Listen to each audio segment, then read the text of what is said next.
Hi, everybody. I am Dr. Duke, university professor for 25 years. I am the academic director of FreedomProject Academy. I'd like to welcome you to our presentation, American Education in the Age of Trump. We're going to take a good long look at the current state of education from the top of the universities all the way down to homeschool. And I'm joined today with a very special guest, Alex Newman. Alex is a journalist, an educator, an author, a critic, and a consultant, the author of a very important book on education, co-authored with Samuel Blumenfeld, the late Sam Blumenfeld, named The Crimes of the Educators, which I think tells us where Alex sits. Alex, thanks for being with us today. Thanks so much for having me here. Appreciate it. We're glad to be doing this, and we're excited, so let's get rolling. I want to start with the universities. Anybody who's paying any attention sees that the universities have become places where every problem in American education has coalesced. Anger, politics, ideology, intolerance, bigotry, all in the name of progressive causes, the disruption of the function of learning on college campus, the silencing of minority voices, of conservative voices, the lack of worldview diversity. This is a huge issue, Alex. Oh, absolutely. You know, the ideological conformity on university campuses these days is just mind-boggling. I think a lot of parents wouldn't even be able to comprehend it or wrap their minds around it because it's just gotten so extreme. 10 years ago when I was at university, it was already incredibly bad. And I mean, just from looking at the news, you can tell it's gotten even worse since then. It's an embarrassment to our country. Well, there's something really Orwellian when you think about how the word diversity drives every aspect of university culture. We have hired deans and adjuncts and academic deans and chancellors and vice chancellors, all of whom are concerned only with the question of diversity. One of the reasons college tuition is getting so expensive is because we have so many administrators who are pursuing things like diversity at the expense of everything else. And in spite of all of that, diversity means simply everybody looks different. Everybody looks different, but creepy, everybody thinks the same way. Unfortunately, that's true, and the irony is incredible. And it's come to the point now where there's real hatred and discrimination and intolerance against anybody who thinks different. You know, all the things that these diversity experts and deans and everything else claim to be so concerned about, when you apply it to differences in worldview, differences in opinion, suddenly all that goes out the window. And then it's okay to be hateful, and it's okay to be bigoted, and it's okay to discriminate. It's, Orwellian, I think, doesn't even do it justice, because I don't think even Orwell could have imagined something like this. Absolutely. And you know who else agrees with us, Alex? It's Betsy DeVos, the new Secretary of Public School Education. And so she took some really important time out from a recent speech to point out what was happening on college campuses. Let's take a look. So now let me ask you, how many of you are college students?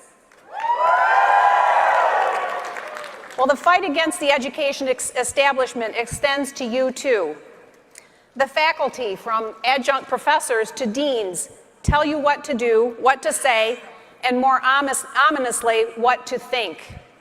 They say that if you voted for Donald Trump, you're a threat to the university community. But the real threat is silencing the First Amendment rights of people with whom you disagree. Wow, that is remarkable. For all of Betsy DeVos's limitations, she's not the person who's going to get rid of the Department of Education the way Donald Trump promised. Nevertheless, there are tremendous advantages to having anybody other than Arnie Duncan at the Department of Education. And one of the benefits, I think, is this. It's an awareness in Ms. DeVos that the problem really does emanate in many ways from the public school campuses, the universities.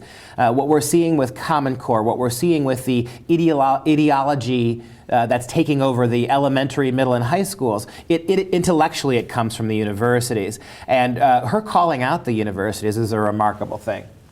Yeah, you know, I have my differences of opinion with Ms. DeVos, but I have to say that little speech there was brilliant. I think she hit the nail on the head. We really are at the point where students are being told what to think. And you know, when you think about the idea that we have these institutions that we fund with our tax money that are teaching our children what to think, and doing so in a manner that's completely contrary to American traditions, traditional American values, certainly Christianity, the Judeo-Christian values that this nation was founded on, you realize we have, much worse than just a problem. We have a problem that's actually existential to the fate of our country. And Alex, you make a great point just before we showed the video. The tendency of the universities to label as intolerant anything that doesn't toe the politically correct party line. So conservatism now by definition is intolerant. Republicanism by definition is intolerant. Constitutionalism now by definition is intolerant. So what we've reached is the situation where these college kids are being taught that they don't have to tolerate, they must tolerate everything, but they must not tolerate worldviews that they have deemed intolerant. And that's where Alex is exactly right. The violence, the hostility, the throwing bricks through windows, the shutting down campus because conservative speakers have been invited. What I find most troubling about the modern campus is these same kids demanding absolute sensitivity, absolute tolerance for their worldview, who demand to be protected with safe spaces, demand to be protected with puppies and kittens and coloring books. These are the same kids, when they encounter an idea they don't like, they feel absolutely justified in bullying people, punching them in the face, barring free speech, pulling fire alarms at conservative talks to have to empty out the building. It really is quite shocking, Alex. It is, and beyond just being disgusting, I think it really is a threat, because people need to realize these are the people who are eventually going to grow up. We're all going to die one day. These are the people who supposedly are going to be taking the reins of power in our society one day, in government, in academia, in business. And when you have this kind of monolithic viewpoint that considers that any diversity from that viewpoint is a threat and can be shut down violently and that can be justified, we're talking about a very dangerous situation here for the future of freedom, for the future of religious liberty, for the future of the economy. And we absolutely must deal with this. The problem is just growing, it's metastasizing, it's getting worse and worse very quickly. Again, just in the 10 years since I left, it's gotten even worse at a remarkable rate. And if we don't do something about it, back in the 80s, the Reagan administration warned that the education system was so bad, it threatened our future as a nation and as a people. So if it was that bad in the 80s, just imagine where we are today. It's a very serious situation, and the American people need to take it seriously. We're funding these institutions with our tax dollars, and yet what they're turning out is literally a threat to the future of our republic. It's dangerous times. Yeah, and I would urge moms and dads listening to this conversation to recognize that universities are corporations. They are not primarily places of education. These are places, the big public universities, the private Ivies, they're sitting on millions, if not billions of dollars of endowments. These are places that are flush with cash. And nevertheless, your kid's tuition keeps going up, his book fees keep going up, technology fees keep going up, dorm fees keep going up. So these places are loaded with money. They're taking more and more of our public dollars. More and more of our taxes are going to support and prop up these schools. And we have a right, because of the corporate nature and our implicit and explicit contributions through taxes to the running of these universities. We have every right to demand balance and fairness. If our corporations, if American companies were behaving with this kind of discrimination to a particular group, a group with a particular worldview, the federal government would be investigating and shutting those corporations down. We must use the same pressure to demand the same kind of tolerance for competing worldview that we see in any other company corporation. We have to make sure that we understand that these universities are for-profit entities. They are taking tremendous amount of state, federal, local, and taxpayer money. We pay for their salaries. We pay for their maintenance. It is absolutely critical that they are fair and balanced and equitable in their treatment of all of our kids. Yep. And to build on that a little bit, corporations are supposed to add value, right? Corporations exist to add some sort of value, whether it's putting resources together into some kind of product. What value are these universities actually adding? They're cranking out kids who have degrees in gender studies and ethnic studies and who knows what other kind of garbage. But, is that adding value? I would argue that it's actually doing the opposite. It's destroying value. It's destroying minds. And, we're paying really good money to destroy value. So something needs to change here. Yeah, I realize the universities are insulated from, the traditional pressures of the marketplace because they don't actually operate in a market. They take our tax dollars. But that means we as taxpayers have an extra responsibility to stand up and work with our state representatives, say, we cannot continue funding this kind of garbage. It's a threat to our freedom. It's certainly a waste of money. It's a waste of minds, and something's got to change. Let's take a look at some of this behavior and what they're reaping from what they've sown by this social justice intolerance. All of this bigotry, bias, worldview discrimination, it all falls under the umbrella of social justice education. And as I've said many times, social justice education is neither social nor is it just. It's antisocial. It's pitting people against people, groups against groups, races against races. It's antisocial, and it is unjust because it's dictated purely by policy, politics, and skin color. Take a look at what's happening at the University of Michigan, a longtime offender in Ann Arbor about freedom of speech, freedom of worldview, freedom of viewpoint. Well, student activist groups on campus at the University of Michigan, a group called Students for Justice at the University of Michigan, they're demanding campuses provide, quote, permanent designated spaces on central campus for black students and students of color to organize and do social justice work. What in the world are your kids paying all this money for? Why are you subsidizing their student loan debt when all of this money goes not to help kids become better at math or science, reading, writing, or history, but to find safe spaces, funded safe spaces to engage in social justice activism? And by the way, not only are they demanding this, they are already, the University of Michigan is building a $10 million dedicated multicultural center for black and minority students. So not only is the university committing all of these funds, our money, to build a center that is exclusively for black and students of colors. Not only are they doing that, but now other student groups are demanding more. We demand more. A separate facility, separate money, separate dedicated faculty, all to promoting social justice over and above what's going to go on in the Multicultural Center and over and above what goes on in the classrooms already anyway. It is staggering when you think about this. It really is incredible. I almost can't believe this is happening. You almost feel like someone's going to pinch you and you're going to wake up. You have here, these people are literally advocating for apartheid, right? They want separate development. They want to keep certain races out. They're lobbying literally for segregation. Now, there's something fundamentally wrong when we're paying our tax money to these institutions so that they can enforce policies of segregation and apartheid.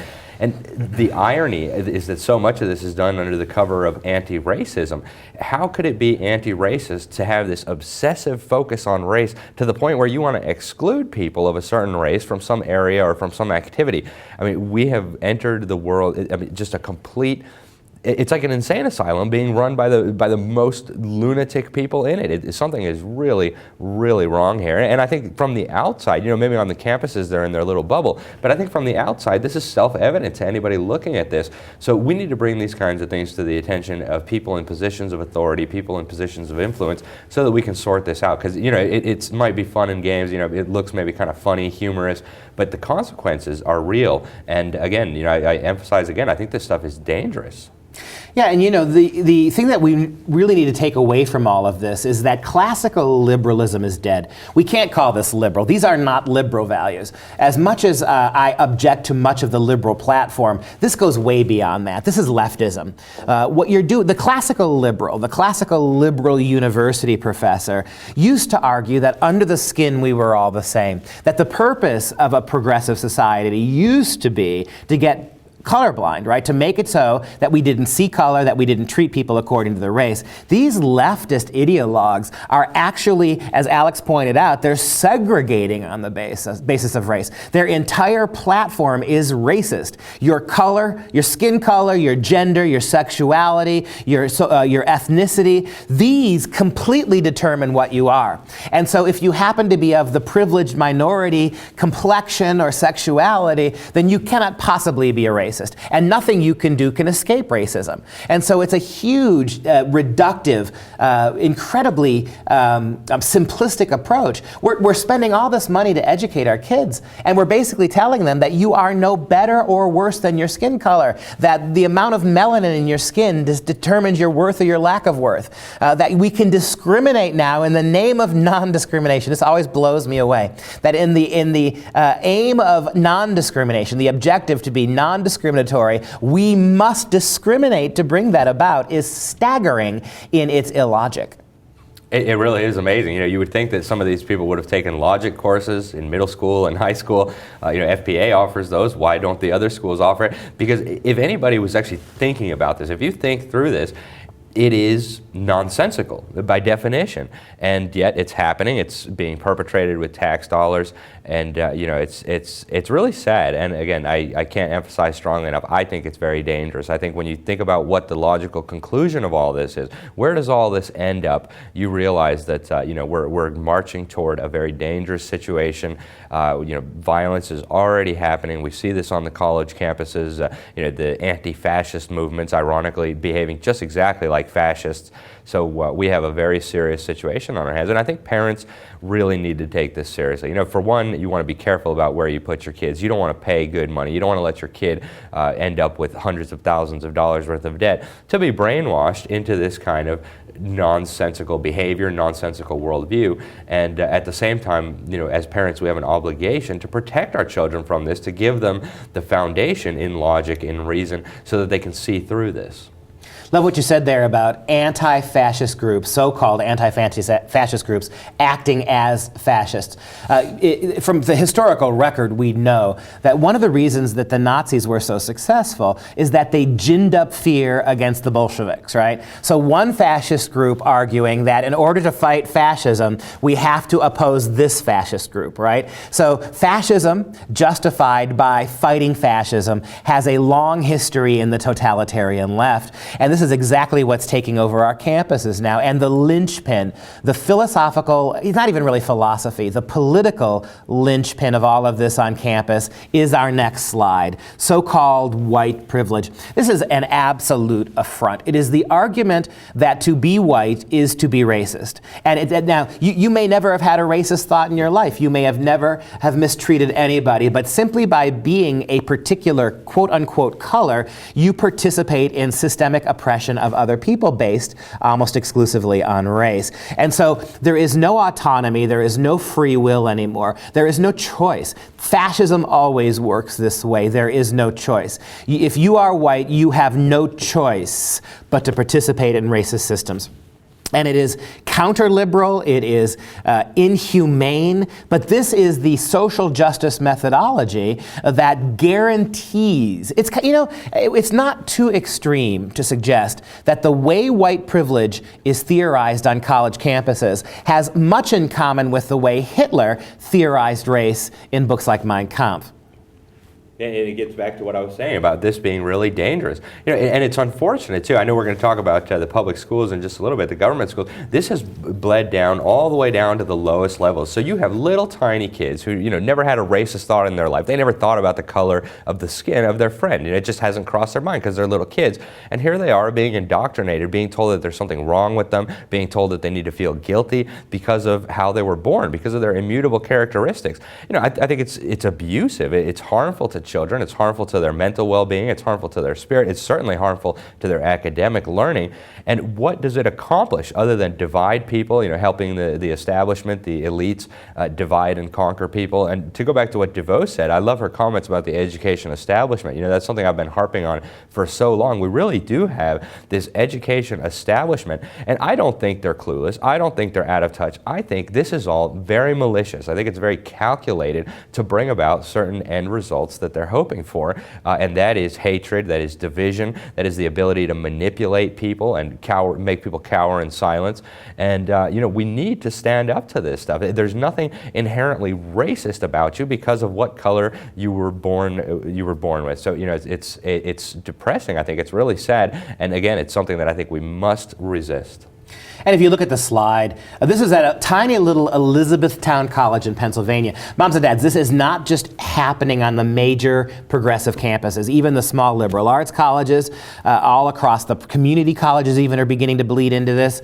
The white puzzle picture. At Elizabethtown College in Pennsylvania, the students have encouraged everybody on campus, all of the teachers, to wear little white puzzle piece pins, right? These, you can see them there. This little white puzzle piece pin that you put on your lapel, quote, "This project will encourage people to have conversations about race and how their inherent white privilege has a part in the systematic oppression of minorities." Listen to this. Your implicit, inherent, unrecognized, unchosen racial animus has a significant part in the systematic. So how can something that you do not feel, you do not know, you do not participate in, you do not share, you do not openly voice, how can something that is merely inherent in your skin color make you part of a systemic problem? I mean, it is so disproportionate and out of all logical understandings that we used to have about how human behavior, human choice was constructed. When I think of this, there was a great Seinfeld episode a bunch of years ago. You may remember it when Kramer goes and participates in the AIDS walk, right? So he's against AIDS, he wants to fight AIDS, he's going to walk with all these crusaders against AIDS, but he won't wear the AIDS ribbon, right? The equivalent of the little white puzzle piece. He won't wear his AIDS ribbon, and a number of gay activists belittle him, bully him, and ultimately beat him up, even though he's 100% supportive of the cause, but he won't label himself with the ribbon. These white puzzle pieces, they're designed to do nothing but to point out your fidelity to the cause. It's a party symbol. It's what differentiates this from the yellow stars that your enemies were made to wear to prove that they were enemies, or the symbols of your own participation in the approved party fascist state. How do we discriminate? How do we show, right, that you're part of the club or you're not part of the club? And what does it mean to be a white person on a college campus who refuses to wear such things? I mean, right there, that is a statement, isn't it? That's enough for them to justify intolerance against you because you won't tolerantly wear their white pins. And this is again the kind of situation where you're darned if you do and you're darned if you don't. Just the other day, I saw that actress from Ghostbusters. I forget her name now, but she's an African American. She's black, and she said that if she saw a white woman supporting Black Lives Matter, she would punch him in the face. So if you don't support it, you get punched in the face. If you do support it, you get punched in the face. So this is an incredible situation. It ends in violence. It ends in just atrocities. There's no reason for this kind of stuff except to whip up hatred, whip up division. And it accomplishes nothing good. And you're in this situation where, because of some immutable characteristic you were born with, you are labeled as an enemy. You are labeled as someone who's worthless, someone who's inherently hateful, who's inherently evil, who deserves to be punched in the face. This is the kind of stuff that historically has ended in tragedy. And I think people need to realize that. There's a reason why the education establishment and the broader establishment is whipping up this kind of sentiment. And there's a reason they're able to get away with it too. When we get to talking about the government schools, a logical person who was well educated would instantly recognize all of this as an absurdity. This is ridiculous. But when you have these kids going through the government schools, they haven't been taught how to think. They haven't been taught how to think critically, and so then they're susceptible to this kind of very dangerous manipulation. And again, it goes back to what I keep harping on. This is dangerous. It's not just something for us to look at and laugh at. This is not a comical thing. This is something that could end up with very, very serious repercussions. It's going to be incredibly harmful to our country, our liberties certainly, and our society as a whole. When you divide a society, when you whip up this kind of hatred, when you demonize some part of the population as a result of characteristics that they have no ability to even influence, where does it go? Think about this. Where does it end up logically? Nowhere good. And I love what you said about being damned if you do and damned if you don't, because that's exactly what happens. There's a stunning case in Idaho where you have a female Democrat politician who was running to become the chair of the DNC. And her whole platform was, if you elect me, a privileged white woman, I will immediately tell everybody else in the Democrat Party who's white to shut up. that I, as a white woman, give me all the power to run the DNC. I will silence all white people. I will tell white people that their only purpose is to shut up and listen. I will tell white people that they must not speak, they must not argue, they must not debate, they must not participate. However, me and my white femaleness, I'll be in charge of it all. This is the kind of staggering nonsense that you see spilling off of the college campuses and getting even deeper and deeper into the culture at large. This idea of privilege, right? And if you look, you see the irrationality of what the slide demands. The woman is Eileen Ida, the president of the College Democrats, who's calling for this white puzzle piece pin program. And so you would think the university, theoretically populated by adults, you would think the university, whose job it would be to oversee how education is done on campus, who in theory should be there to provide balance, to fight and combat discriminatory mindsets, would fight this? No. This is the kind of statement that you get from liberal ed speak on college campuses. People who should be defending innocent victims of this kind of prejudice using doublespeak to justify their positions. The Elizabethtown College wrote, Elizabethtown College is a community committed to maintaining a safe and welcoming learning, living, and working environment for everyone, regardless of race, ethnicity, religion, disability, gender, sexual orientation, or gender expression. The College Democrats, a student-run club, in an effort to facilitate conversations on race and privilege in the community, began a project on campus to encourage students to think about their own levels of privilege. Participation in this club and the campaigns it sponsors are entirely optional, as is every student club on campus. We encourage our students to confront issues of racism, sexism, and intolerance, and we are proud to be a community of diverse beliefs. Do you notice that long list there, right? Racism, sexism, privilege. The one thing that's not defended, ethnicity, religion, disability, gender, sexual orientation, gender expression, the one thing you see no statement about is worldview, right? You see no statement whatsoever that people who think differently, have different viewpoints, have any protections on campus, right? We don't confront that kind of intolerance. And unfortunately, that is the new intolerance of our day, right? I mean, it's to the point where if you see what's been happening, where they bring the conservative speakers in, they're literally breaking out into violence to prevent another viewpoint from being heard. Now, this is historically the kind of stuff that has preceded very dangerous, very bad times. And again, I think it's easy for us to look from the outside and say, "Wow, that's so silly," that's almost funny. But when you're in the midst of this on the college campus, you're immersed in it, and it's easy, I think, to succumb to it, especially if you haven't been trained in logic and in reason. So, I think as a society, we need to do some serious reflection on all this and figure out strategically how we're going to start dismantling this lunacy. Right, it is a double-edged sword because we are not teaching our kids the Constitution. We're not teaching them the inherent rights of freedom and free speech, freedom of assembly. Regardless of your worldview, we're not teaching that anymore. So these kids are coming to college stripped of the basic protections, the basic understanding of the rights and responsibilities of citizenships, what we are guaranteed in terms of our freedoms. We're showing up on campus now without this, and we're filling the void of genuine history, genuine civics, genuine political engagements, and the foundations of basic civil behavior. We're replacing it with this radical activist social justice mentality. How crazy has it gotten as we wind down here, our segment on the universities? How crazy it has gotten? How about this next slide, right? Where the University of Washington now says that proper grammar, teaching kids how to read and write and speak properly, that perpetuates racism. The University of Washington's Writing Center, the place kids go on campus outside of the classroom to get help with their English writing and grammar. The University of Washington's Writing Center now argues, quote, that there is no inherent standard of English, and pressure to conform to proper American grammar perpetuates system of racism. So the entire linguistic structure of our language is racist. Our institutions are racist. Our skin color is either racist or not, depending upon how you are born.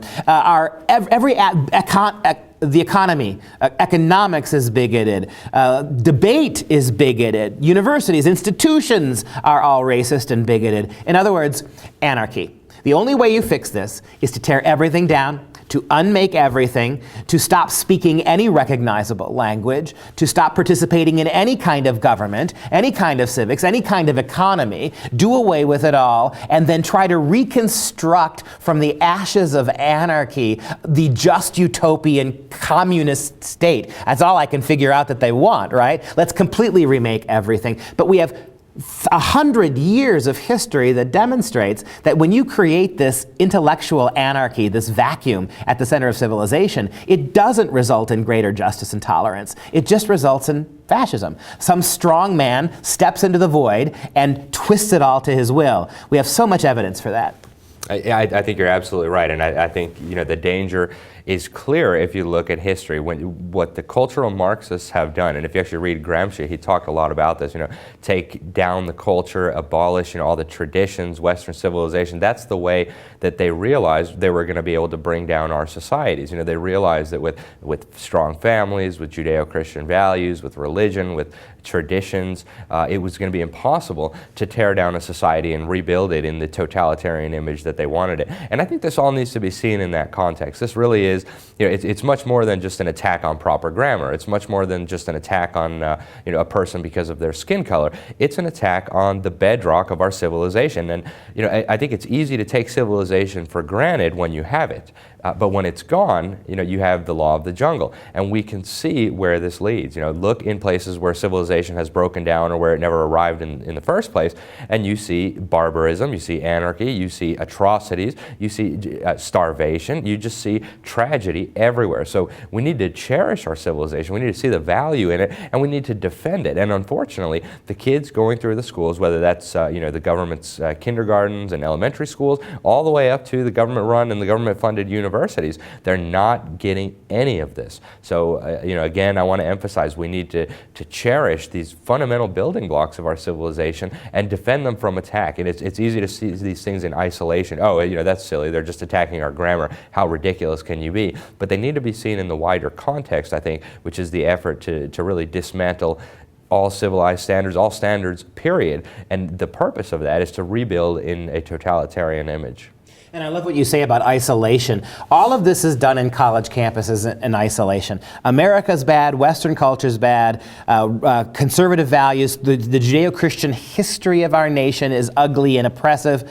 But we never stop to look around the rest of the world to see where you'd go for better, right? Are we going to go to Iran, Korea, China? Are we going to go to Russia for our values, for a better system? I love how, during the Oscars, the Iranian director who won an award who didn't show up wrote a long letter lecturing America about its walls, its borders, right? About its unfriendliness to immigrants. Let that sink in, right? An Iranian living in Iran, a country where gays are routinely stoned or hanged, where you can't emigrate to Iran if you're a Jew or a Christian. You're not allowed to go there unless you toe the party line. A country that is repressive to its women, right? Now lecturing us at the Academy Awards about our intolerance, and the entire Academy and all these Hollywood leftist tools stand up and applaud that. It is a staggering turn of events when you stop and think about it, and not surprisingly, what's happening on our college campuses is really starting to bleed down into our public schools. And we turn to our next segment on the public schools,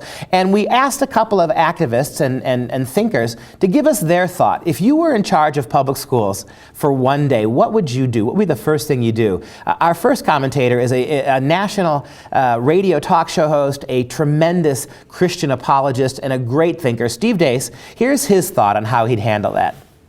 So if I was in charge of the education system, what's the one thing I would do to improve it? I would do whatever I could to instill competition.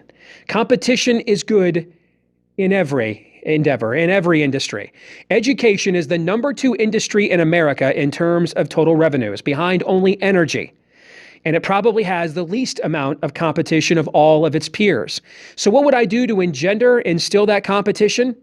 One change I would make. I'd have the funding for every student follow them at the building level.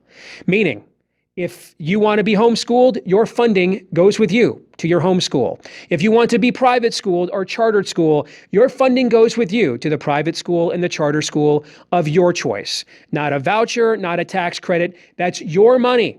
and you get to do with it whatever you wish. No one has to give you a slip or permission. It's your money, and you get to spend it depending on how you choose to have your child educated. And one other postscript I would add to this: if you take your kids out of government schools and you decide you want them to go to a different kind of schooling instead, the government schools don't get to send you the bill for the seat in their classroom that your children are not currently occupying. This is pretty simple. You'd think the same liberals who believe in one man, one vote would also agree with you shouldn't be paying for something you're not actually using, right? So it's very simple. We need more competition. And in order to get that competition, we need to free up dollars so people are free to choose what they want to choose with their own money. Wow, Alex, competition. You think about the segment we just did on universities. What the progressives are trying to do is destroy competition of ideas, right? We will not listen to you if you're white, whatever that means. We will not listen to you if you're conservative. We will not listen to you if you espouse free markets, competitions, right? Democracy, Republican forms of government. And so what Steve is saying, so well articulate, if we had real competition for education, we allowed parents to take the resources that are being confiscated by the state through property taxes and funneled into the public schools. If we had real competition that allowed parents to keep that money, how could we begin to fix education? I think he raises a number of really good points there, and I think there absolutely needs to be more competition in everything. I think the education establishment, if you will, very much enjoys a monopoly, or close to a monopoly, over the education system. And one thing that I have a concern with about some of the education establishment that's joined the bandwagon for so-called school choice is that they want to use that as a way of actually eliminating independent competition. So, I realize that that's not anything at all along the lines of what Steve had in mind, but I think there are a good number of people from the education establishment who've joined this bandwagon for, oh yeah, let's give tax dollars to private schools, religious schools, as a kind of a bait and switch tactic. And actually I watched it happen in another country. They said, oh well, we'll just use tax dollars to finance the private schools, and that worked fine for a little while. It was for religious school, private school, whatever, and then they closed the trap. I think it was in 2011 in Sweden. They passed a law that said, well, all the schools are now funded by taxpayers, therefore all the schools need to obey the national curriculum. They need to teach the same gender ideology and the homosexuality, all of that, and so they all have to teach the national curriculum. So I think that's a very real danger, but I think true competition is actually the solution here. If the education establishment and the establishment more broadly did not have a monopoly on the minds of the children, we would get back to having actual diversity, intellectual diversity, and I think that's what we need to get more of. I love what Steve said about your money following you. So if you only have real choice if you have the ability to put your kids wherever you want them and not still have to pay for the public schools, right? If the money that is taken from your taxes, taken from your sales taxes, property taxes every year is not taken out, right, to fund the public schools for a seat that your kid isn't taking, then you have freedom of choice that can't be co-opted by the government. The problem that a lot of us have with school choice as it's formulated, even by people like Betsy DeVos, is that it's a bait and switch. We're going to use taxpayer money to fund charters and vouchers. But as you just said, already doing it in Sweden, sooner or later, if the state or the federal government is paying for that, they'll determine what gets taught. And so it's not choice. The buildings are different, the delivery method is different, but it's all the same education, and that's not genuine choice. I also love something that you pointed out. You used the word monopoly. Earlier, in an earlier segment, I used the word corporate. Our big education administration, from the universities to the public schools, these are corporations. They're corporate entities, and they're behaving like monopolies.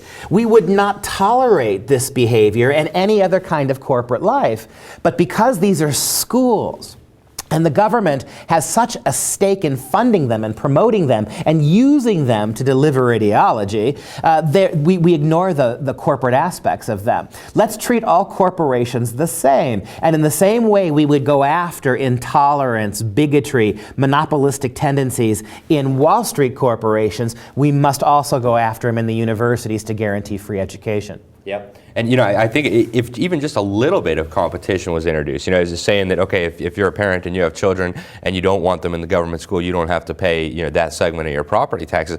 I think that would expose a big part of the problem, because people would realize, these schools are spending $200,000 a year under the guise of educating a student over, whatever, 12 years. And these kids, a lot of them are coming out and they can't read their high school diploma. So if you could show that, for a fraction of that cost, you could create a well-educated, well-rounded student, and that's done all the time in this country. The homeschoolers are doing it all day, every day, all across this country by the millions.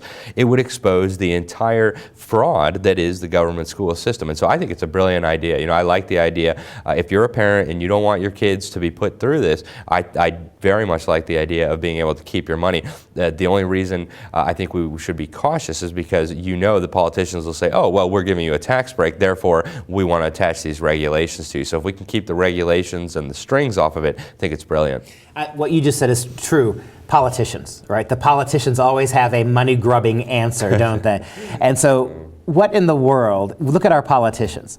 Would you want them having any educational say over what goes on in a kid's classroom?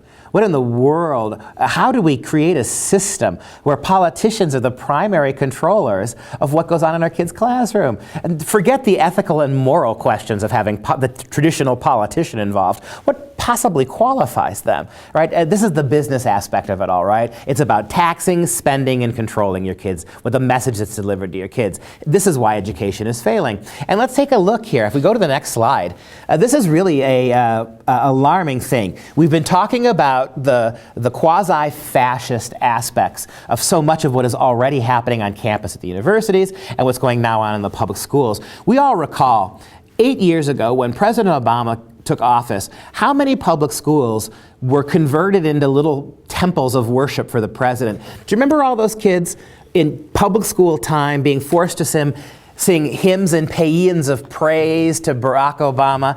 They would fill the airwaves. I'm going to show you a couple to remind you. Well, just a couple weeks ago, NBC News, for its website, it co-opted a bunch of young children to read anti-Trump political messages. So one of the hallmarks of fascism, as it's been practiced in every fascist country, is to recruit and indoctrinate children, to get children separated from their parents, to parrot, to mimic the propaganda of the state, and then to use that indoctrination to turn on their parents, to expose their parents, to, in some cases, actually sell their parents out to state entities for not following the party line. Here's what happened, if you remember, just as a reminder, in 2008, when Barack Obama took office, and how the public schools were using students and kids as props in their propaganda war. We're gonna spread happiness. We're gonna spread freedom. Obama's gonna change it. Obama's gonna lead 'em. Now's the moment where each voice to sing. Sing with all your heart. For our children, for our families, nations all join as one. Barack Hussein Obama, he said, red, yellow, black or white, all are equal in this time. Barack Hussein Obama. Obama is the president, first African American history. 44th president of the United States. The ground has shifted, the world has changed. What just amazes me about that, Alex, is the complete lack of self-recognition in doing these things to kids. These are kids way too young to process what they're saying. These are kids who have no formulated political opinions. These are kids who are being used as absolute props to glorify all sorts of things that used to be off-limit in classrooms in terms of political bias. It gives me goosebumps to see things like that. That's the kind of stuff that you imagine seeing in North Korea, where they take the kids and they brainwash them and they make them sing songs to Dear Leader. Frankly, I think people are not catching how frightening, how dangerous this situation is. I mean, it's so easy to just laugh at this stuff because it's so absurd to clear-thinking people. But this stuff has real-world consequences, and this is the kind of stuff that literally you can go on YouTube and you can find videos of kids in North Korea. They look just like that. It's terrifying. So what is our society coming to, where we are forced with our tax dollars to support these institutions that are manipulating innocent and impressionable little children to sing songs to a politician who, frankly, his policies fly in the face of what's in the Constitution? I think people need to be really troubled by that, and I think, frankly, people need to be outraged by this. It's not appropriate in any way, by any stretch of the imagination, to take our money and use it to literally indoctrinate young children who, as you said, they don't know what they're saying. They have no idea. They don't have political views yet. They're too young for that, and it's so terrible. It makes me want to cry. Well, and here's a question for you, Alex. What do you think the American people would say if public school teachers in 2008 and 2012 were doing that to people like George W. Bush? Forcing little kids to sing paeans of hymn to George Bush or to Ronald Reagan. Can you imagine? Or Donald Trump. What if right now the schools were having third graders, second graders, kindergartners using school time to rehearse, to practice, to put on Make America Great Again t-shirts and sing psalms, literally, praising dear leader? It really is shocking. We would never in a million years stand for that. And yet when it's the progressive president, we don't bat an eye about it. Yeah, I think it illustrates the double standards and the hypocrisy of so much of the left. We've been talking about their jihad on actual diversity when it comes to political beliefs and worldview. The same is true here. The teachers would never stand for it. If the teachers saw kids being forced to sing songs to Donald Trump, they would start ripping their hair out. They would stage protests and they would throw things at the town hall meetings. And yet, when it's to Obama, because he represents the radical worldview that a lot of the education establishment has, then suddenly it's perfectly fine.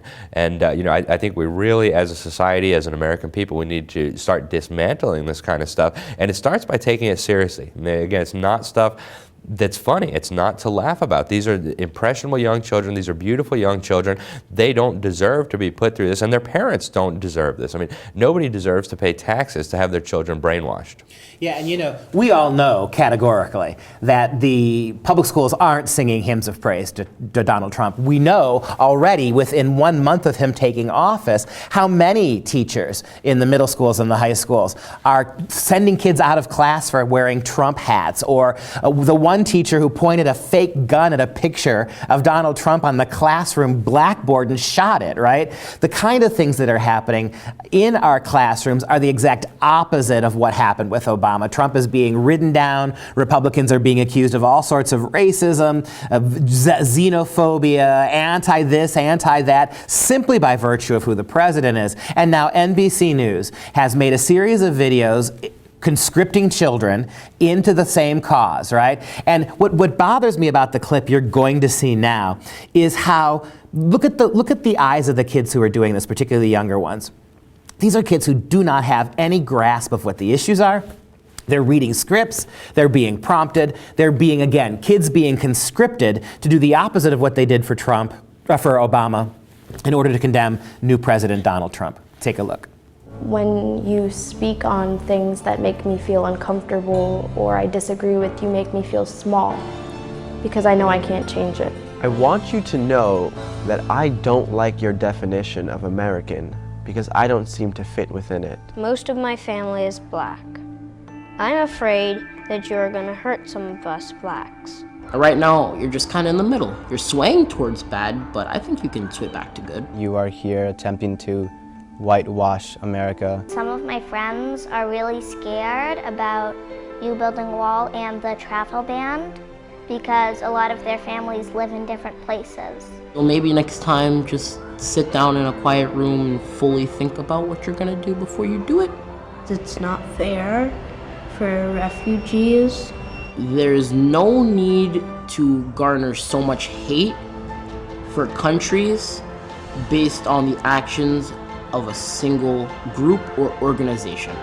Dear Mr. President, I want you to know that us kids are not always wrong. Us kids are not always wrong. How could they Wrong about what? What did these kids understand about a single one of Donald Trump's policies? Go back to the very first girl in that video. I want you to know when you say things that make me uncomfortable or things that I disagree with, I get upset. Well, everything has the possibility to make you. Think about what that means for education. If you turned around and said to your teacher, you're not allowed to say things that make me uncomfortable. You're not allowed to talk about issues that I don't understand and I feel bad about. I mean, this is that kind of fascism, isn't it? We were talking about on university campuses, right? That you, Mr. President, say anything at all or address any issues, big people, adult issues that I'm uncomfortable with, you upset me because I can't change it, right? I can't stop you from talking about those things. This is the death of education. This is conscripting children basically to tell an adult, right, that the President of the United States, who has much bigger fish to fry, that you can't do X, Y, or Z because I feel bad. And the last kid there, right? We're not always wrong, Mr. President. When it comes to you, an adult, right, who 60 million people cast votes for in one way or another, you have to do what we want you to do, or it's just not fair. Yeah, and I think from watching that video, I think it becomes clear that the children are being manipulated. You know, it seems to me very scripted, and as sad as it is, you know, the media is almost as bad as the education system. And ultimately, when you look behind the scenes, you have you know, a small clique of people with this crazy ideology, the establishment, if you will, that is responsible for what's happening in education and that is largely responsible for what's happening in the media. So fortunately, you know, a lot of the grown-ups were educated well enough that they realize the media is phony. You know, if you look at the polls, I think that's come through loud and clear. Less than 14% of Republicans, I think, have any trust left in the media. And yet, you know, with the kids, they don't have the ability to reason as well as adults do, and especially with, you know, the education or lack thereof, they just don't even have the skill set to do it. And so they're being manipulated again, and it's disgusting. Again, you know, ask yourself the counterfactual. If when Barack Obama took office in 2008, schools were making videos with young, white, conservative kids, right, from white bread suburbs, talking to President Obama. When you ignore the Constitution, sir, you hurt my feelings, right? When you wrench power away from the people to the executive branch, right, you're making me feel bad because I can't stop you. This would have been shouted from the rafters as child abuse, right? And so it's the one-sided nature of all of this that's so creepy. It's back to the hypocrisy again. You know, they're hypocrites, and I think they have this view that the ends justifies the means. So if it means manipulating the children, if it means dumbing down the children, they don't mind. They're happy to do it because they think the ends justifies the means. And so the means here, you know, are very abusive of children. I think manipulating and indoctrinating a little child, I think, is just wrong. And yet these people are willing to do it because they believe in you know, this ideology, and they believe that furthering their ideology requires this kind of behavior. But you know, I think when you reverse it, you realize the hypocrisy. You realize how totally inappropriate it is. And you know, as we talk about this, the one thing that should pop into our heads too is how counterproductive any of this is to what goes on in the classrooms, right? You're asking kids who haven't been educated, in some instances, you're taking education time away from kids to have them engage in political activism, right? I mean, isn't that the problem at the university level? Kids who aren't without an education at the university level, without the fundaments of government and civics and history, making outrageous claims in the name of activism, not in the name of education. And so now you're bringing it down to the kindergarten, the first, the second grade classroom. And this is a huge problem. How much of what goes on in the public school classroom has nothing at all to do with reading, writing, and arithmetic? Think about the new slide here, right? The big issue now is transgenderism in the schools. And all this is a big issue now, this transgenderism, because Barack Obama rather illegally rewrote an existing law, Title IX legislation, right, which had been vetted, had been moved through Congress. There was due process done to get the original Title IX legislation. All the Obama team did is simply took out their little red pen, drew a little caret in existing legislation, and added their little two or three sentences on transgenderism in the schools, and then acted as if this was the law now. Every school in the country then was forced to conform. Every public school had to knuckle under to this advise and consent little piece of legislation, this non-legislation that was appended to illegally appended to existing legislation. And so now the schools are consumed with the idea of transgenderism, all on the basis of that one shoddy little move. Take, for instance, what happened in the media with Chris Cuomo, a CNN anchor, for goodness sake, just a few days before at the end of February, when was asked about by a viewer, Chris Cuomo, right, was asked, what do you tell a 12-year-old girl who doesn't want to see a penis in the locker room? Chris Cuomo's progressive response, I wonder if she, the 12-year-old girl, is the problem, or her overprotective and intolerant dad. Teacher tolerance. And notice how it's not mom's fault, right? So any little 12-year-old girl who doesn't want to see a penis clearly has been manipulated by her parents, right? Do you see this divide and conquer technique between the parents and the kids that we've been talking about on every level of education here, right? The girl left to her own, leave the girl, the 12-year-old girl, to us professional educators, and she'll be thrilled to see penises in the bathroom, right? It's not even mom, it's dad's fault, right? Teach tolerance. And in what possible world is exposing little girls that young to penises in bathrooms? In what possible world do you call that tolerance, Alex? I think it's representative of the broader problem that we have at the school. I almost see it as a microcosm or a perfect metaphor of what's happened with education and with the media more broadly. We're at the point now where it doesn't matter if God made you a male or a female, you get to choose, right? So there is no reality, there is no truth, there is whatever we feel. And this is incredibly problematic in the real world, and I think it goes back to the fundamental war that's being waged here against God and against truth. Because if you get to the point where suddenly you can decide if you're a man or a woman. We all realize that's absurd, right? It's in your DNA. You can't change that. But when we pretend like you can alter these things just by how you feel, I think it really shows how far this has gotten. This kind of ideology has been present for a long time. Now we're seeing the fruits of it, right? Now we're seeing the end result, which is there's so much confusion, there's so much denial of reality, of truth, that we can pretend like a boy can say he's a girl and then go change in the girl's bathroom. I mean, it's just madness. But again, I have to say again, it's easy to laugh about this, it's easy to dismiss it, but there's nothing funny about this. The consequences are very real. This is resulting in permanent harm. The American, was it the American College of Pediatricians came out and said that, the stuff with the gender, it's child abuse, teaching a child that they get to choose if they're a boy or a girl and, encouraging them to take drugs. Most of these kids, if they're left alone, will come out of it okay, right? The overwhelming majority of children who are confused about their gender will end up totally fine if they don't get encouraged by adults to take drugs and to, persist in their fantasies. But what the media and what the schools are doing is encouraging them to do that, is encouraging them to pretend like reality doesn't exist or it can be changed just by how we feel. And again, I think the consequences are very dangerous. And I think as a society, again, we need to resist this kind of lunacy. And the transgender stuff, it's just one symptom, it's just one element of the problem, but I think it's representative of the general just breakdown in even just basic fundamentals that we see in the education system and in the media. Well, it blows me away. You just said that, right, in the modern university, in the modern campus, middle school, high school now, you are what you say you are, right? No questions asked. You have no authority to challenge somebody. You're a 12-year-old girl who thinks she's a boy. That's absolute.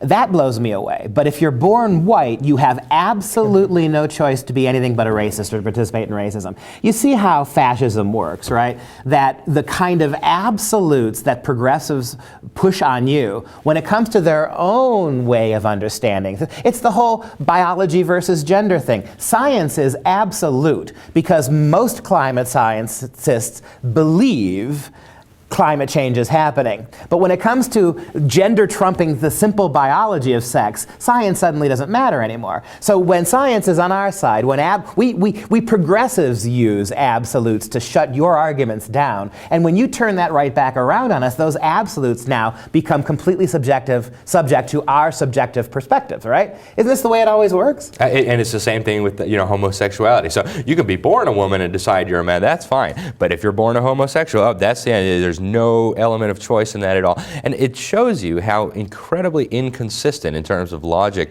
the worldview that these people has. And that suggests to me that this is not really a worldview. It's rather a weapon, a tool to what we were talking about earlier, dismantling civilization on the road toward rebuilding society along totalitarian lines. And I think it needs to be seen in that context to be truly understood. Well, let's talk about science and fantasy a little bit longer. How in the world can you make any justification for allowing kids who haven't even gone through puberty yet, kids too young to have had their bodies change, right? The testosterone, the estrogen, the things that begin to trigger sexual characteristics in terms of reproduction, right? All those things that happen during puberty, scientifically happen during puberty to help determine kids and their biology as they evolve into adults. What possible justification, Alex, can there be for exposing 6 or 8 or 9-year-olds to hormone therapy or to even to reconstructive sexual surgery? Kids who have not even been allowed to go through the natural scientific biological processes that their bodies would come to go through. How do we allow kids that young in the name of science, right, to be transitioned before their bodies have had a chance to become what they are?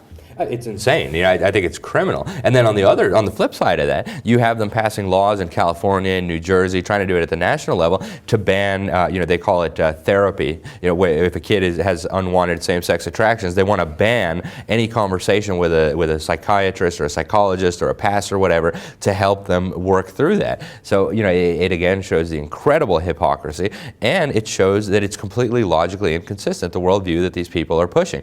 And unfortunately, the kids coming out of the schools don't even recognize it because they don't have even just the basic tools of critical thinking to see through all this. So you can't use the tools of science, psychology, analysis, medicine. You can't use those things to address gender dysphoria or to address homosexual attraction because that would be criminal, right? Meanwhile, you flip it around on the other side and we're perfectly happy turning 8-year-old boys into 8-year-old girls prior to puberty simply because mom decides that the little boy is that way? I mean, how does that work? And again, the studies show that the overwhelming majority of these kids, I think 80-90%, maybe more, will end up completely normal if they're just left alone, if they're not encouraged in their delusions by adults. And you apply this to any other field, and it becomes immediately obvious how ridiculous it is. I mean, think of a person who has anorexia or who suffers from bulimia. Would you say, oh yeah, you're really fat, just to play along with their delusions, to buy into their delusions? It would be absurd. You would be considered cruel and hateful and insane. And yet this is what we're expected to do with children who are temporarily confused for whatever reason. Maybe they watched a crazy cartoon or learned something crazy from their teacher, and we're told that you can't question that. I mean, it's so utterly insane that I think you cannot understand it unless you see it in the broader context of what's happening here. And speaking of broader context, we have this story in the news as well. Euless, Texas. I was just there last weekend. We have Mac Beggs, a female who wants to become a male, and so she is transitioning.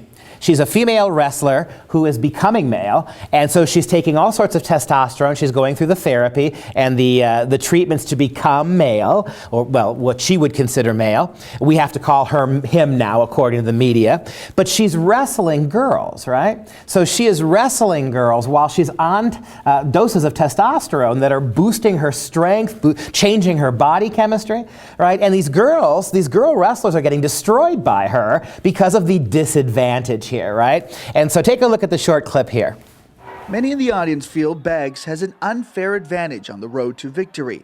Beggs is a transgender athlete, born a girl, transitioning to become a boy. He takes testosterone injections to make that transition happen. Many believe that provides the young wrestler with an added competitive edge. His strength and agility are hard to miss on the mat. So there's a big issue right now, right? And I think if he has been taking hormones or steroids, he should be wrestling boys. That can't happen, though, according to the University Interscholastic League, which oversees public high school athletics. Current UIL rules state boys may not wrestle against girls and vice versa, and gender shall be determined based on a student's birth certificate. Then there's the issue of the hormone therapy that would typically be disqualifying. Not in this case, says UIL Deputy Director Dr. Jamie Harrison. The law is very, very specific that a student who is being administered performance-enhancing drugs by a physician cannot be made ineligible. The student that is administered performance-enhancing drugs by a physician cannot be named ineligible. But this student isn't being administered the drugs for athletic purposes.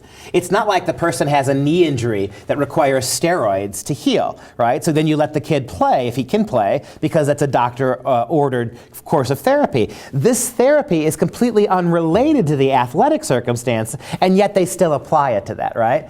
And I ask again, where are the feminists on this? I mean, what you are doing here is you are making it harder for girls, actual girls, to compete with other girls. It's not a level playing. I thought the lack of a level playing field was the whole purpose for feminism. Now you have a dramatically skewed playing field, a dramatically skewed playing field was what you have now, and the feminists are completely silent about it. This is a young woman who is taking medicine to make herself more masculine, out wrestling girls. Where's the outrage? And we have the same thing. I've seen instances where you have boys who pretend like they're girls, who say they feel like a girl, competing against actual girls in school sports. And talk about putting them at a disadvantage. It's unfair and it's ludicrous.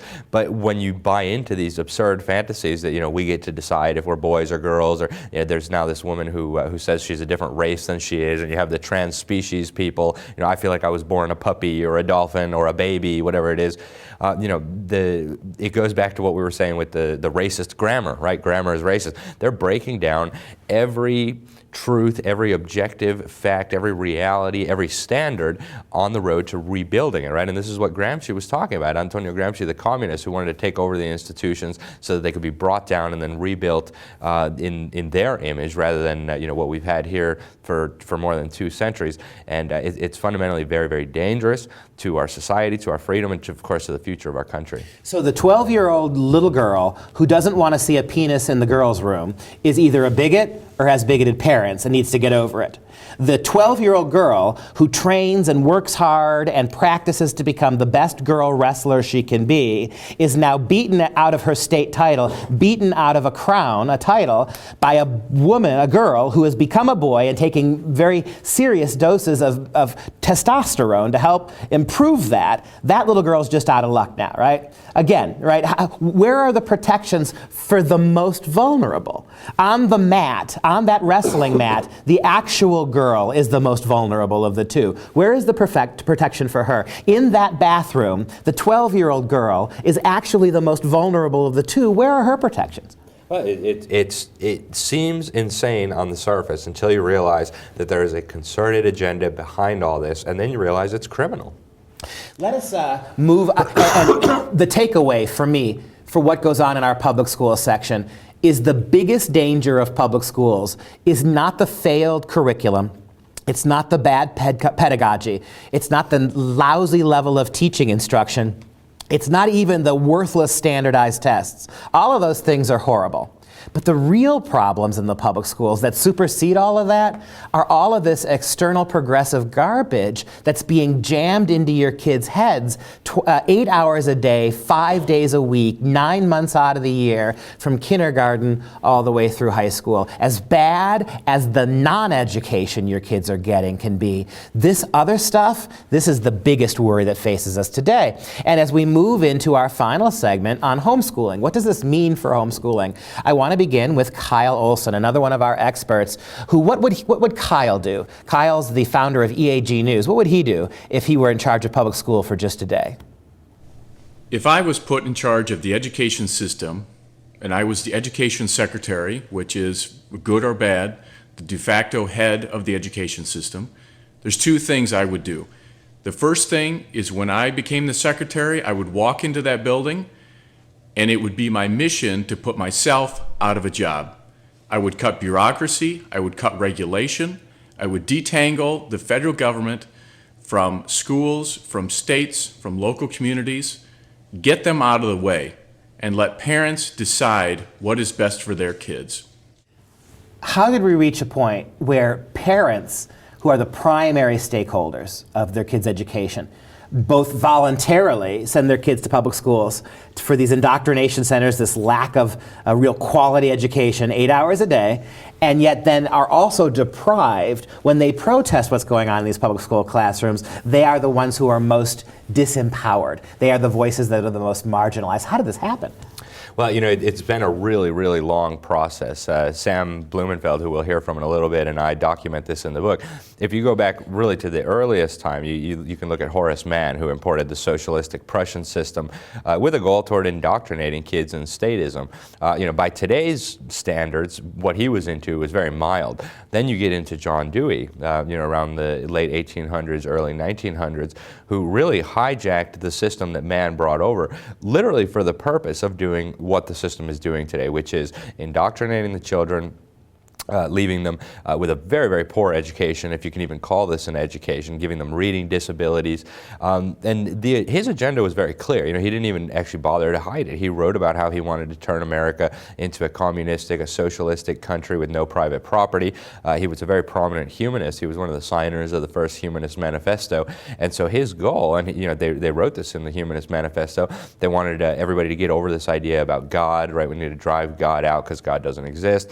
We need to believe in evolution and getting rid of private property. And so he was very open about his goal. He wanted to use the schools to bring about the kind of society that we currently see emerging right now, right? A post-truth society, a post-reality society where you know, the children are completely separated from any even knowledge of their heritage, of you know, the Judeo-Christian civilization that they were supposed to inherit. And so it's been a very long process. You know, we really can trace it back more than 150 years. But in the last few decades, the trends have been accelerating because, you know, each generation is actually getting dumber and dumber. And you can show this objectively if you look at the SAT scores. So it's been a long time coming, and I think we're still probably not at the end point, but you know, as we get closer to the end point, it becomes more and more apparent to any clear-thinking people that this is you know, just a monumental danger. It's a monstrosity. It's harming the children. It's harming our entire society, and it's going to have terrible consequences if we don't fix it. Kyle makes a great point about getting the public, politicians, government, getting the Department of Education, getting the educrats, get them out of education, right? That's a first good step of returning power to the parents. And you closed your comment by bringing God back into it too, right? God and the broader view of education, the idea, because with God you have the possibility of individualism, right? If God exists, He made us all as unique individuals. We all have different gifts and talents and abilities. We all have different callings and vocations in life. That is a very different worldview from the collectivist worldview of people like Horace Mann, John Dewey, and almost the entire educational establishment today. Parents, can't stress this enough. Parents, you're going to lose every time unless you've got a strong belief in God on your side. And with God comes that recognition of individual worth, not collective worth. And get the politicians, get the educrats out of this. Parents, you have to stay faithful, and you have to take primary control of your kids' education. Speaking of God and education, I'd like to play a short clip now in our homeschool section from Colin Gunn, Christian filmmaker, the brilliant movie IndoctriNation, where Colin traveled the country in a little yellow school bus pointing out the anti-Christian, anti-humane aspects of modern collectivist education. Here's Colin. If I were put in charge of the American education system, what would I do? Well, in our film IndoctriNation, we have Samuel Blumenfeld, and he says this about the public schools. He says the public schools have become a criminal enterprise. We also interviewed John Taylor Gatto, and he said, having strangers work on your child's mind is a mad idea. What we are trying to say in the movie IndoctriNation is that the public school system is an institution that has to be destroyed. You have to get rid of it, that it can't be fixed. We have the analogy of the big yellow bus traveling along and it breaks down. What do? Do you patch it up and try and keep it going, or do you get rid of it? We argue that it needs to be destroyed. You need to get rid of the public school system, both the federal involvement in education, but also at the local level as well. There shouldn't be the power to tax, to pay for other people's education. That should be completely privatized and independent from the control of government. Wow, the late, great Sam Blumenfeld. I know you're going to talk about him in a second. Wonderful guy. Public schools have become a criminal enterprise. If you've watched the first hour and 15 minutes of this presentation, how do you conclude it's not criminal, right? And tell us a little bit about Sam and your book, and comment, if you will, on his comment about the criminalization of how the public schools have become a criminal enterprise. Sure. Well, it was a great honor and a privilege to work with Sam. In the last years of his life, he passed away a couple of years ago, right after the book came out, actually. But it was so great to work with him. He knew so much. He spent 50 years researching all this, going into the university archives, into the correspondence, and digging out the truth about all this. And I support his conclusion 100%. That's why we called our book "Crimes of the Educators: How Utopians Are Using Government Schools to Destroy America's Children." And I realize, when you hear that title for a book in isolation and you haven't seen the evidence, you think, wow, that's really extreme. They might be bad, and I know we're not having good education, but criminal. But what we do in the book is, we provide massive amounts of evidence, huge amounts of documentation, a lot of it from primary sources, right? Going straight to the horse's mouth, John Dewey, showing that the school system is doing exactly what it was designed to do: dumbing down the children, indoctrinating the children, giving them reading disabilities, using methods to teach reading that were exposed as quackery, literally in the 1840s, and then again in the 1850s by Rudolf Flesch, then again in the 1970s by Sam Blumenfeld with the New Illiterates. I mean, the way they teach reading flies in the face of logic, right? They have the kids memorizing words. And it goes back to one of the fundamental goals of John Dewey. He did not want individualistic kids. He did not want kids who could read their Bible, who could read their Constitution and their Declaration of Independence. And if you go back to early American history, you realize that was the point of education. I mean, if you look at the very first education laws that we had in what is today the United States, you can go back, 1647, look in Massachusetts Bay Colony, the old Deluder Satan Act, right? The towns were supposed to establish a school, and the idea was the kids need to learn how to read so that they can read their Bible, so that they're not ignorant, and so that Satan can't deceive them. So that was the purpose of school. You open up your Bible and you read, the fear of the Lord is the beginning of wisdom. So now we have these schools that deny even the existence of God, right? You can't even say what it says in the Declaration of Independence, that the Creator made us and gave us rights. And the founder said that was self-evident. That's not religion. The Supreme Court may say it's religion, but that's self-evident. That was self-evident to the people who founded this country.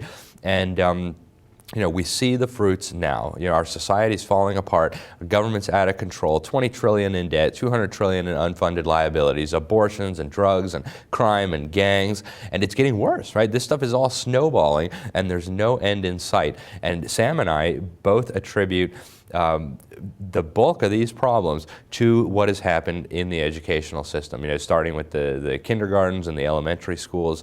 And I agree with Colin Gunn. We need radical solutions here. And the system is such that it cannot be reformed, right? It was designed to do what it's doing. It grew from a poison seed, so of course it's producing poison fruit. We need to rip it out from the roots and start again. And we need to build it on a proper foundation.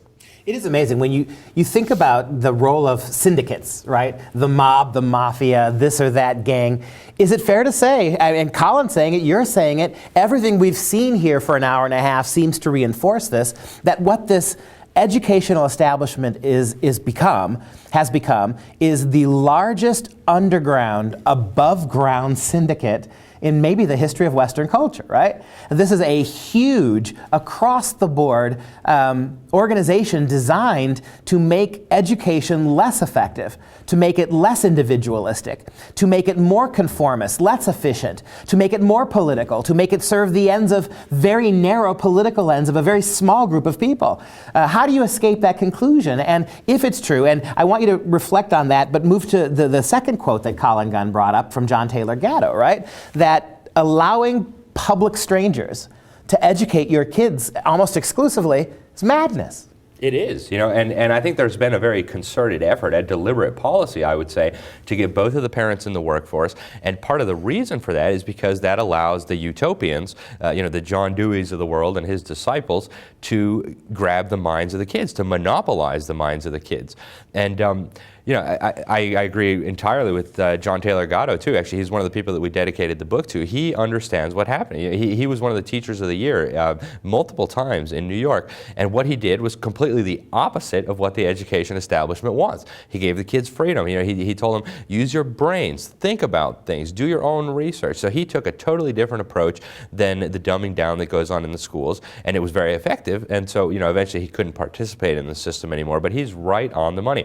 You know, God gave parents the responsibility over the children. You know, you are primarily responsible for the upbringing of your children. Handing them over to Caesar to be educated is bound to result in disaster. And, you know, to get back for one more minute to the criminal enterprise aspect of it, what other business, what other industry could you tell people, hey, I'm going to sell you this product and it's going to do X? And then, you know, in this case, they're telling us, hey, give us your kids, give us your tax money, and we're going to educate the kids for you. And then they do the opposite. Rather than educate, they give the kids reading disabilities. They dumb down the kids. They indoctrinate the kids. You could not do that in any other field, or you would be taken to court for fraud, for extortion, for misleading advertising. And yet this is happening systematically. We're spending $1 trillion on this craziness across the country. And if you look at the government's own numbers, you know, it's perfectly clear that this is a criminal syndicate. In Washington, D.C., the State Education Agency reports that 2/3 of Washington, D.C. residents over the age of 15 are functionally illiterate. I mean, I can train a 4-year-old to read in a matter of months with almost no effort, almost no money. You're telling me these schools with $250,000 over the kids' K through 12 education, they can't read? You know, obviously, it's more than just a kind of a national accident. You know, oops, how did that happen? This is deliberate, this is systematic, and it needs to be exposed. It's criminal. There is a grave, grave lesson here for parents. When Jesus Christ said, render unto Caesar what is Caesar's, he meant pay your taxes and follow the laws as long as they were reasonable. Never did Jesus Christ say, send your kids to Caesar.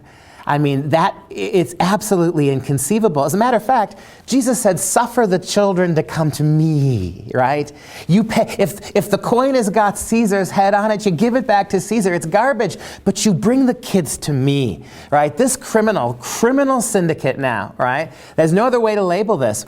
It's working at odds with education. It is working at odds with family values. It is adamantly opposing biblical principles. There is no win-win here. There is no way of surviving this. There's no way you can accommodate to this system in the long run and keep your kids safe. It's just not possible. And so that brings us to homeschooling. And what can we do about homeschooling? It's not surprising. If the federal government is taking such pains to commonize your kids' education, to lower it and make one standard for all kids that it brings the lowest common denominator up, it doesn't lift up overall achievement at all. If standardized tests, which tell working teachers nothing they can use about how to improve their classrooms, are the only reason we're educating your kids, then something else has to be done. More and more moms, thank God, are beginning to experience and to take advantage of the opportunity in this country to homeschool. Homeschooling is continuing to burgeon, but not surprisingly, the federal government that wants to control every single public school kid will not long, once they cement their hold over them, allow there to be loopholes, allow ways out of the system. You spend a lot of time living in Sweden, Alex. Take just a minute and explain how in Sweden they've already closed up all the homeschool loopholes. What have they done in Sweden, a previously free country? Yeah, it was actually a tragedy of, I think, immense proportions. Sweden produced hundreds of what we call school refugees. So this happened, I believe, in 2011, and I did my best to stop it. I wrote articles in 5 or 6 magazines. One of the articles was actually read on Fox News. It went out in the HSLDA newsletter. So we put a lot of pressure on the Swedish government to stop this, but they didn't care. They went ahead and did it anyway. And it was only a small amount of homeschoolers. I think the estimate was 200 kids being homeschooled, or 200 families. And they decided, it was actually in the same law where they closed the trap on the school choice, right? Because they had been giving government money to private schools, to religious schools. And so the same legislation ordered all the private and religious schools to teach the government curriculum, which is anti-Christian to the core, which is, you think it's bad in the United States, multiply it by 10 and you get Sweden. And at the same time, they closed the homeschool loophole, right? And they said, oh, it's those Christians that are educating their kids. We can't have that. And fortunately, the homeschool community there is very tough and very they resisted, right? The government did not get a single additional kid in the schools, as far as we know. Almost all of them fled the country. They went to Norway and to Denmark and to Finland. A lot of them went. Some went to France. Some went to Switzerland. Some even tried to go to Canada and the United States. But I think it shows where this is all going to end up if we don't take an active interest. You know, Americans are not Swedes. Swedes, I think, have a much more collectivist mindset. They have a long tradition of subservience to government. But we're moving in that direction very quickly, unfortunately. I sometimes estimate, we're a generation or two behind where Sweden is. And if we don't stand up as Americans and say, no, you're not going to brainwash your kids. Yes, you're going to let us do our job as parents, which is to educate and direct the upbringing of our kids, then we can stop this. But if we don't do anything, if we continue on this path and allow it to happen, we are going to end up like Sweden, where we lose, even these most fundamental of freedoms, the ability to educate our own kids. It is amazing. And let's take a quick look at what is happening in here, things that have happened in places like Sweden. We have this horrifying story out of Buffalo, New York, where a single mother, an African-American single mother, frustrated with the public schools, formally applied to take her kids out of the public schools and homeschool them, was granted that right by the state of New York. Her kids were taken anyway by the government. It's unbelievable. Single mother Kiari Harris was fed up. She says her 2 elementary school-aged children weren't excelling at their failing Buffalo public schools. So she filed these documents at Buffalo City Hall, informing the district of her intent to homeschool her children. According to the documents she provided to 7 Eyewitness News, they're dated December 7th, 2016. And the district says here it received her paperwork. I spoke directly to the homeschool coordinator, and she told me that from this point on, my children were officially unenrolled from school. But she says a week later, CPS called, wondering why her kids weren't in school. I told them that my children were homeschooled now, and I said that I can furnish the documents if they need to see it. Harris says she went on with her homeschooling, but then, less than a month later, I was confronted by the CPS workers and the Buffalo Police Department, and they said, well, it's too late now to show these papers. The judge has already made the order. We have to take your children. But they never did show me the order. And so since they didn't show me the order, I said, well, I'm not just going to give you my children. And from that point, they arrested me and said that I was obstructing the court order. Harris says she hasn't seen her 2 children in 3 weeks. They've been living in a foster care institution. I'm just a mother whose children have been torn from her arms. The Buffalo Public School District says it cannot comment on this case due to federal laws, but says in order for a parent to file for homeschooling, they must have full custody of the children. Harris says she's a single parent and always has had full custody until her kids were taken away. In the land of the free and the home of the brave, no mother should ever have to ask the government's permission to be the primary educator of her kids. This is America. This isn't Sweden. This isn't Germany, which has banned homeschooling. This is America. And here you have the exact demographic, a single female African American doing her best to give her kids an education and a life. This is exactly the demographic that all these progressives say they're trying to help. They've failed them. From kindergarten through the universities, they have failed people like this woman. And they failed her kids. And so this woman used the power of freedom and liberty to empower herself to educate her kids. She even went through the formality of getting the state's permission, and the kids were ripped away from her for weeks at a time while she was persecuted for executing what is a basic maternal right. We are not far, Alex, from seeing what's happened in Europe happening here. That's right. You know, that clip is a really ominous sign of where this can all end up if the American people don't get active, don't get organized, don't get educated so that we can resist this. You know, the same kind of thing has been happening in Sweden, same kind of thing has been happening in Germany. They kidnap the children of homeschoolers, they arrest the parents, they fine them into oblivion. And, you know, there are many, many people in this country, very powerful forces that would do the exact same thing here if they thought they could get away with it. So we must resist. Absolutely critical that we do so. Look, homeschool moms and dads, you already have your kids in a safe space. You must live your life, I'm sorry to say this, as if homeschool was already banned. You must scream it from the rooftops. You must demand your rights. You must do everything you can to make sure your kids can eventually homeschool their kids. And those of you who have your kids in public schools, if you can't, for good conscience, get them out for whatever reason, then make sure every evening you're spending some time reviewing what they're learning in those public schools and counterbalancing some of the goofy history, the weird sexualization they're going to encounter there. How bad has it gotten in this country?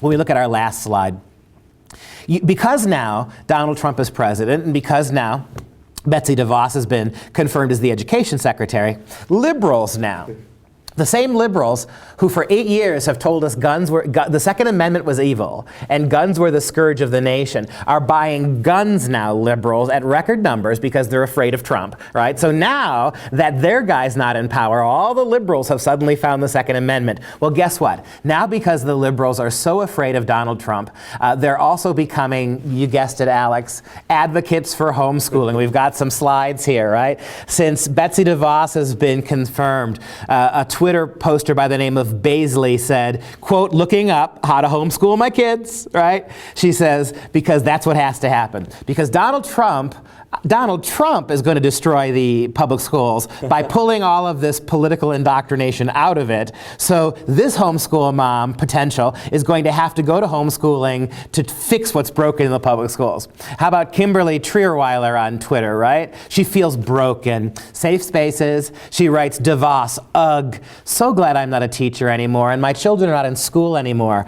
I'm also fortunate that my kids are smart enough to homeschool if need be. Let that sink in. Homeschool kids are smart, right? That's smart. Homeschooling can be smart. The liberals are making all our points. Maybe if we got Donald Trump elected emperor for life, they come full bore on over to freedom and liberty. What do you think? Right, yeah, suddenly they'll rediscover the Constitution, gun rights, and homeschooling, and it's one of the many unintended consequences, one of the good blessings that's come out of this presidency so far. So, how about up-and-coming actor Kumail Nanjiani? Quote, Betsy DeVos got confirmed. That's how democracy works, Kumali.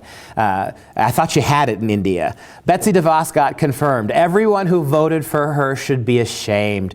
Party before country. They're using children's education as pawns, right? So Donald Trump, who's been in office a month, Betsy DeVos, who's been confirmed for about a week and a half, they're already somehow manipulating your kids like pawns on a chessboard, right? Meanwhile, 8 years of Obama, 150 years of American public schools, 50 years of the Department of Education, and our kids, I would be thrilled if my kids could play chess. I'd be thrilled if American kids knew enough, right, to know what a pawn was. That's what we got from the old collectivist mindset. They're losing their minds, and it's hysterical. How about Sergio Grant confirming DeVos as education secretary may have been the GOP's best move to convince all Dems to homeschool their children. Now, this begs the rhetorical question, Alex. Are Democrats, with their fundamental lack of historical knowledge, with their goofy politics, with their screwed up psychological experiments on little kids, should we allow Democrats to homeschool, or for the best interests of our children, should we ban them? Yeah, I hear the same thing about gun rights, right? It's always the Democrats that shoot up places. But, I think even a parent who did very little in the way of homeschooling would be doing a better job than the government schools, because the government schools are specifically designed to dumb down your kids. So if you're not dumbing them down, you're probably going to be doing a better job than the government schools. I agree. I trust the wackiest Democrat with his own kids much more than I trust that kid in any typical public school classroom. No doubt about it. Absolutely. Mm-hmm. Look, we are so glad that you have been with us today. This is just the finger, the small finger in the bathtub, just to get a sense of the temperature here. We could have hours and hours of these kind of presentations, and I know we'll consider having you back up. We'll do another one of these, but before we go, let's just take a few minutes and talk about Freedom Project and Freedom Project Academy. I'm so excited you're here with me in studio because you're one of our teachers. You teach advanced economics to our high school kids. And for moms and dads who don't know what Freedom Project is, we are a complete online homeschool. We are Common Core free. We are classical education. We are rooted firmly in Judeo-Christian values. values. We have live teachers like this man right here teaching your kids in real time. I would trust the kookiest Democrats' kids with Alex any day of the week. They might not be Democrats when he was done, God bless us. So I want you to talk about what it's like to teach economics, what your impression of Freedom Project is, and how are schools like Freedom Project one really good answer to all of these problems we've looked at? You know, I think there's so many parents who don't feel comfortable. You know, they don't feel like they're ready to homeschool. They don't want to take the plunge. They're worried that, well, what if I mess something up? Well, you know, I tell them all the time, you couldn't possibly mess it up worse than the government schools. But I think for parents like that, Freedom Project Academy is the perfect resource because it's going to make sure that the parents have to be involved, but it's also a support system. You know, we're there to help them with, you know, the more complex subjects, the more complex questions, and it is like a real school environment. And I'll say, you know, the students who've come through my classroom, and I've had a lot of them now because I've been with the Academy from the very beginning, it's just been such a delight. You know, I think most of the students who come through my class have been homeschooled, and the difference is, you know, obvious. They're extremely intelligent. They can write very, very well. They use logic. They use reason. You know, they're grounded in faith. You know, they built their knowledge on the foundation of God. And so, you know, it's been such a joy to work for the Academy. It's been such a joy to have the opportunity to teach these students because, you know, this is the information that they're not going to get in university. And some of them will go to university. It's the information that they're not getting in the public schools. And, you know, I sometimes say this kind of half jokingly. One of the kids who comes through our school will be smart enough to take on 100 of the zombies coming out of the government schools. And it's sad to say that, but I really think it's true. So, you know, I think the school is having a tremendous impact. I think these kids are going to be the leaders of the future. You know, they're going to be running businesses, running for office, and that gives me great hope for the future of the country to know that there's hundreds and hundreds of these kids all across the country getting ready to take the lead. Let me ask you, what's it like teaching college-level economics to high school kids? Well, you know, the joy is that my kids are so smart. You know, they've been so well educated by their parents and by earlier FPA teachers. You know, some of them have been in FPA for 6 years. So, you know, I'm blessed in that I get some really smart students. But, you know, it's good to challenge the kids. I enjoy it, you know, giving the kids a challenge to go above and beyond. And you know, I say this, and it's true. A kid who goes through my class successfully will dominate macro and micro. I mean, they wouldn't even really need to take the course in college. And even though, you know, the questions on the standardized tests are framed from a Keynesian worldview, the kids would still be able to answer because I teach them about the Keynesian worldview. You know, I don't indoctrinate them into it like the public schools or the universities would do, but the kids would still be able to do good on all the tests. So it's just been a fantastic experience. I highly recommend the school to any parents, especially if you're one of those fence sitters, you know, oh, I can't homeschool, I do want to get my kids out of the government school. I'm talking to you. You should put your kids in the school. Look, logic, economics, Latin, civics. These are all courses that our kids take at almost every level. There are courses that are going to prepare your kids for life beyond the classroom much more thoroughly than anything you're going to get in the public schools. You're going to be exposed to teachers like Alex over the computer, real live classes, not just recorded lessons. We want to educate your kids the right way. We want to give them a classical education. This is really do or die time for our country.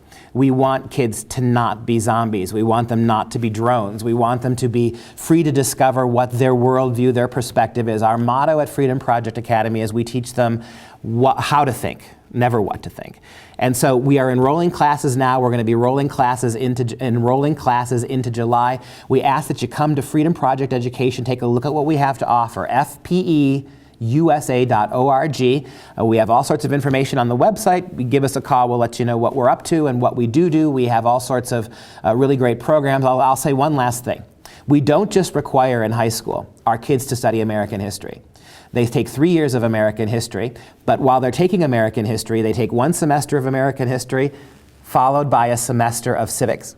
So in their freshman year, they're going to learn a full semester of real, authentic American history, not watered down or revision by leftists. Real American history, followed up by a study of the founding documents. Who wrote our country's laws and documents? Who are the people behind it? What about people like Bastiat and the law? What about people like de Tocqueville and their view of America? Our kids understand what the history of this country is, but they understand what their rights and more importantly, what their responsibilities are as American citizens. So if you want one really good way to try to answer everything we've seen for the last hour and a half, take a look at Freedom Project Academy, fpeusa.org. My thanks to Alex Newman for being here today. Love to have him back again. Maybe we'll do some more of these in the future, and thanks for listening to us. We appreciate you being here. Do you want a better education for your child or grandchild? Is public school education not lining up with your family's morals and values? Consider Freedom Project Academy. FPA is one of the most unique schooling experiences in the world. Built on Judeo-Christian values and classical curriculum, Freedom Project Academy provides more than 100 live online courses for students in kindergarten through high school. All of the classes are live, which allows for incredible participation and insightful dialogue between teachers and students. FPA's online platform allows 24/7 access from anywhere in the world.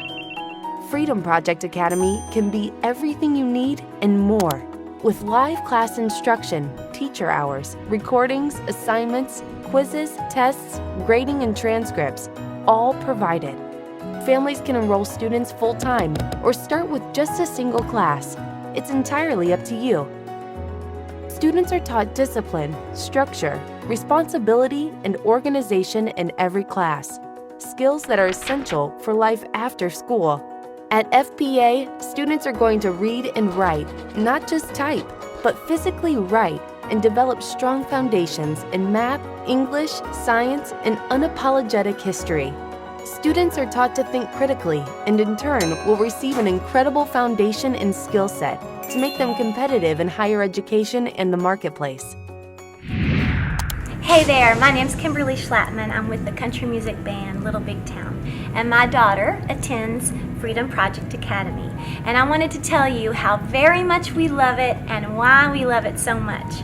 My band spends probably 200 days a year on the road, and I didn't want to leave my little girl at home, so we searched and searched for a way that she could do school and still be with me. And then we found FPA, and for us it's absolutely perfect. Wherever we are in this whole wide world, as long as we have Wi-Fi, she can do school. And it's a great, hard, tough education. Don't let that scare you. We're just so happy to be a part of the school. And if you're thinking about sending your child somewhere where they can have the flexibility of travel or just being at home with you, it's the perfect place. Parents across the country are seeing the immediate impact Freedom Project Academy is having on their children and entire family. That's because FPA is built to teach students how to think, not what to think.